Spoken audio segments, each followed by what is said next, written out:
In 1518, a woman named Frau Troffea walked into a street in Strasbourg and started dancing. She didn't stop, not that day, not the next. Within a week, 34 people had joined her. Within a month, it was over 400. People danced until their feet bled, until their hearts gave out, until they dropped dead in the street mid-motion. You were never taught this happened. There's a reason, and that reason is stranger than the plague of dancing itself.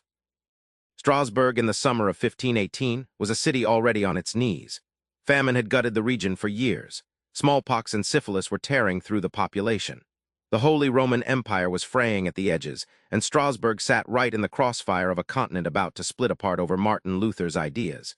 Into that pressure cooker walked one woman, alone, dancing without music. Within days, the city's physicians were called in. What they saw terrified them enough to write it down, and that's the only reason we know about it today. Here's the part that should stop you cold. The city's response wasn't to arrest the dancers. It wasn't to lock them away. Strasbourg's own physicians diagnosed it as hot blood and prescribed more dancing as the cure. The city council paid for a wooden stage. They hired musicians, drummers, pipers. They hired strongmen to physically hold up the exhausted so they could keep going, because the medical establishment believed the only way through the fever was to dance it out. For weeks, the city of Strasbourg funded its own catastrophe. And it got worse. Much worse than anyone planned for. By August, contemporary records, physicians' logs, church ledgers counted as many as 15 deaths a day at the epidemic's peak. Heart attacks, strokes, sheer exhaustion, dancing until the body simply quit. City eventually panicked and reversed course, banning music, banning public dancing, and dragging survivors to a shrine dedicated to Saint Vitus, the patron saint of, among other things, dancers. There they were made to wear red shoes and walk beneath a crucifix in a ritual meant to break the curse. And that's not even the strangest part. But here's what doesn't add up. For nearly 300 years, the official explanation was ergot poisoning, a hallucinogenic mold that grows on damp rye.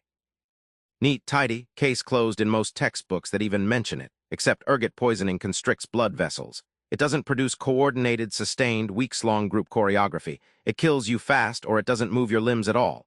Whatever hit Strasbourg wasn't a toxin. It moved through families. It moved through neighbors. It moved the way an idea moves, not the way a poison does. So what actually happened? The buried explanation isn't medical, it's institutional. Modern researchers who dug into the original city and church records found something the sanitized version of this story leaves out. The people of Strasbourg didn't just believe Saint Vitus could grant dancing mania as a curse. They believed he could also take it away, through exactly the kind of ecstatic, involuntary dancing that broke out.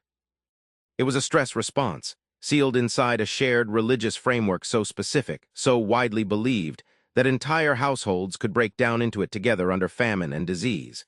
That's not folklore. That's what happens when psychological collapse has a script everyone already knows by heart. And that's precisely why it disappeared from history. Admitting the cause meant admitting that an entire city's civic and religious leadership had spent a month actively worsening a mass casualty event, funding it, staging it, applauding it, because their own belief system told them to. Strasbourg's council didn't want that on the record. The church didn't want a saint's shrine linked to a death toll. So the story got folded into folklore, filed as a curiosity, and left out of the version of history that gets taught in schools. If a fully documented, government-funded mass death event from 1518 can get quietly erased because it embarrassed the people in charge, ask yourself what else got the same treatment. Every outbreak of mass hysteria since, and there have been dozens, right up into the 20th century, gets studied through the same lens Strasbourg's officials refused to use on themselves. The pattern didn't end in 1518. It just stopped getting documented as carefully. Dancing mania broke out again in Europe more than once after Strasbourg, smaller, quieter, faster to suppress. Nobody built them a stage the second time. So who decided the story wasn't worth telling twice?